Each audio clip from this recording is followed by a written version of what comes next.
E aí, gente, tudo bem com vocês? Sejam bem-vindos a mais um Caso de Terça. Tô sumida daqui, eu sei, mas estamos de volta. Pra quem não sabe, o Caso de Terça tem conteúdos de terror, suspense, sobrenatural, coisas bizarras e crimes reais. Então, se você não gosta desse tipo de conteúdo, eu não te aconselho a continuar esse vídeo. E se você continuou por aqui, não se esquece de se inscrever no meu canal e de ativar o sininho pra receber notificação sempre que sair vídeo novo. E também já aproveita e se inscreve nas minhas redes sociais pra gente ficar mais próximo, para vocês acompanharem mais a minha rotina, o meu dia a dia. E também lá no meu TikTok eu posto com mais frequência. E hoje eu trouxe um conteúdo um pouquinho diferente para vocês. Hoje eu quero falar um pouquinho de filme de terror, que é uma paixão muito grande que eu tenho. E existem algumas franquias bem antigas que são, assim, a minha grande paixão. E uma delas, e a que a gente vai falar hoje, com certeza, é a franquia da Hora do Pesadelo, o temido e famoso Fred Krueger. Então, se você é da nova geração, se você não conhece, mas curte esse tipo de filme de terror, uma coisa mais slasher, então continua aqui nesse vídeo que a gente vai falar um pouquinho de como que começou, de como que surgiu a Hora do Pesadelo, qual que é a história desse filme. Então bora começar esse vídeo.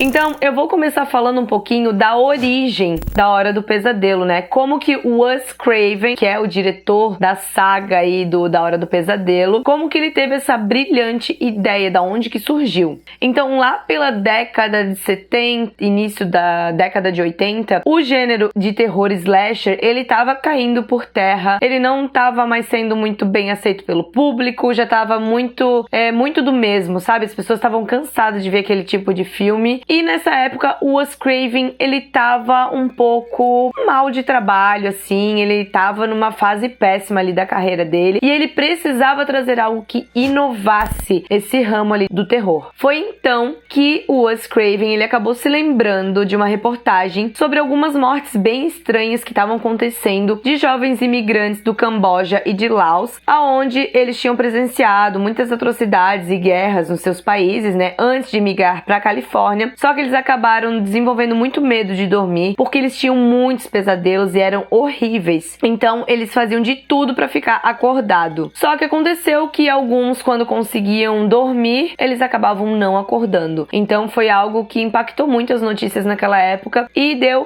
aquele estalo na cabeça do Wes Craven. Ele pegou a sua máquina de escrever e ele pensou, eu vou dar a última chance para minha criatividade, para esse gênero de terror, vamos ver o que eu vou conseguir. Então, ele escreveu uma história que alguns jovens de uma cidade estavam tendo alguns pesadelos, só que esse monstro do pesadelo ele se tornava real, então as mortes acabavam acontecendo durante o sono. Então, ele foi atrás de investidores, né, de produtoras que quisessem financiar o seu filme. Inclusive, de primeira, ele conseguiu algo com a New Line, só que na época deu bastante coisa errada, o elenco e a equipe ficou um tempo sem receber. Enfim, não vou entrar muito nesses detalhes, mas bastante coisa deu errado antes de dar certo. Só que esses produtores, esses investidores, eles acreditaram muito no potencial desse filme, porque tinha várias coisas que poderiam alavancar esse filme e tornar ele um grande sucesso, que era o slasher total, que é muito sangue no filme, a mocinha, o garoto bonito, inclusive, né, vários atores se destacaram muito e iniciaram sua carreira ali, como, por exemplo, o nosso queridíssimo Johnny Depp, e também não esquecendo do vilão que ele entraria para a história do terror. Só que ele não queria que esse vilão fosse aqueles comuns de outros filmes, né? Tinha muita coisa de zumbi, tinha muita coisa aí de assassino sem rosto, né? Silencioso. Ele queria algo que realmente fosse feio, né? Que fosse assustador. Então ele queria um homem que usasse uma máscara, que tivesse um visual diferente. Então ele lembrou de um mendigo que assustava muito ele na infância. Então essa foi uma das inspirações para sair o Fred Krueger. E também sem esquecer da luva feita com navalhas, que era a grande arma dele e o grande sucesso também desse vilão. Tudo começou então em 1984, quando finalmente foi lançado A Hora do Pesadelo, e essa história acompanha um grupo de adolescentes que passa a ter pesadelos horríveis, onde eles são atacados por um homem totalmente queimado e que usava garras de aço. Só que ele aparece somente durante o sono, e para escapar disso é preciso acordar. Então os crimes começam a acontecer um atrás do outro, até que descobrem que o misterioso misterioso homem ali do pesadelo é o Fred Krueger, que era um homem que tinha feito muito mal para algumas crianças na Elm Street e ele tinha sido queimado vivo pela vizinhança, então ele tinha retornado para se vingar daqueles que tinham matado ele através do sono. Então, né, o sucesso desse filme foi absolutíssimo, até que eles decidiram então fazer uma sequência ali de filmes que também tiveram um ótimo retorno e boas críticas. O segundo filme era A Hora do Pesadelo, A Vingança de Freddy, que mostra um cenário de 5 anos após os acontecimentos ali do primeiro filme. Ele retorna através de um novo jovem ali na Elm Street e os novos assassinatos começam a acontecer. Depois disso veio A Hora do Pesadelo 3, Os Guerreiros dos Sonhos, aonde a Nancy, né, a nossa protagonista do primeiro filme, ela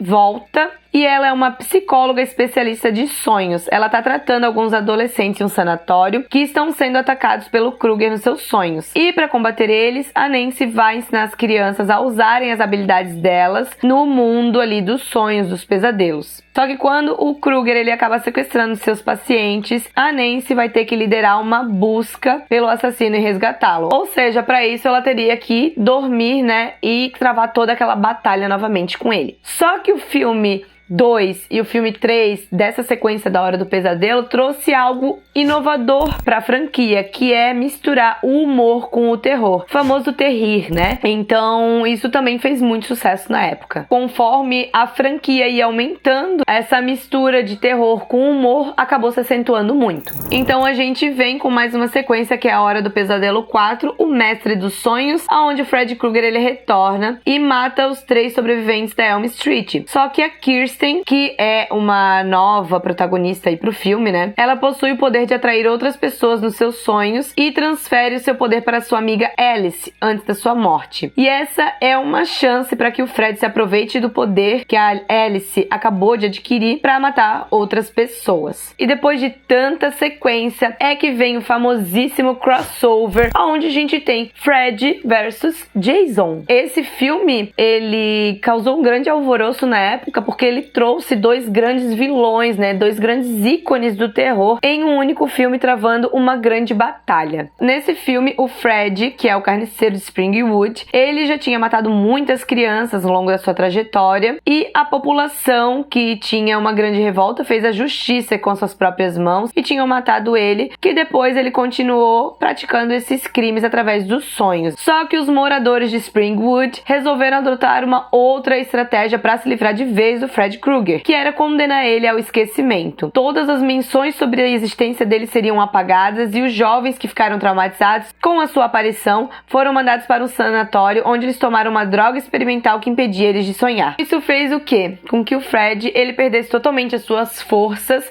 só que ele não estava disposto a desistir, não. Ele chamou então o seu amiguinho Jason e convenceu ele a ajudar ele a causar mais mortes, mais atrocidades e retomar esse medo na cidade para que ele pudesse retomar os seus poderes. Ele chama aí o Jason, né, que vem do inferno, e manda ele de volta para a cidade para aterrorizar esses jovens, fazendo com que a população pense que ele voltou. Só que o plano do Fred ele não acontece como planejado, porque o Jason começa a matar todas as vítimas que o Fred queria. Então o Jason acaba descobrindo que o Fred usou ele e um confronto entre os dois se torna inevitável. Então esse foi um dos últimos filmes ali, porém, entretanto, todavia, em 2010 eles decidiram trazer um remake para A Hora do Pesadelo, o que de início não agradou muito, né, o público fiel ali que gosta do gênero, só que ao mesmo tempo ele trouxe um público novo, uma nova geração para conhecer a história do Fred Krueger, da Hora do Pesadelo e assim se interessar pelo restante da franquia também. Então, finalizando aqui, né, toda essa ideia,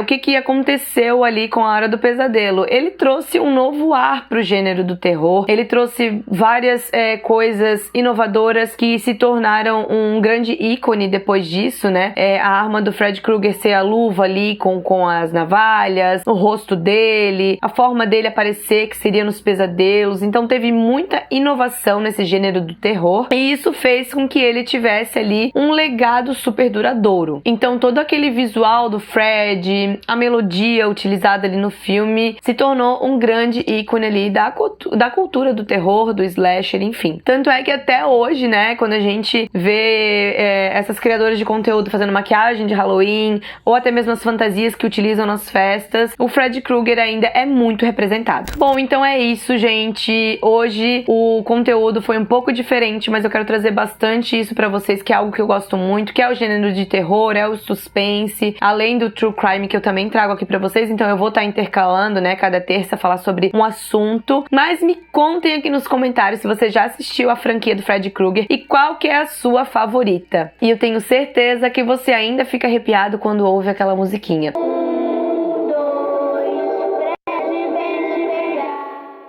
E lembrando que se você gostou desse conteúdo, não esquece de dar o seu like, que faz toda a diferença pra mim, pra que esse vídeo chegue a mais pessoas interessadas nesse tipo de conteúdo. Compartilhem com seus amigos e se inscrevam também pra receber mais conteúdos assustadores por aí. Então, gente, até a próxima e não se esqueçam de não dormir profundamente.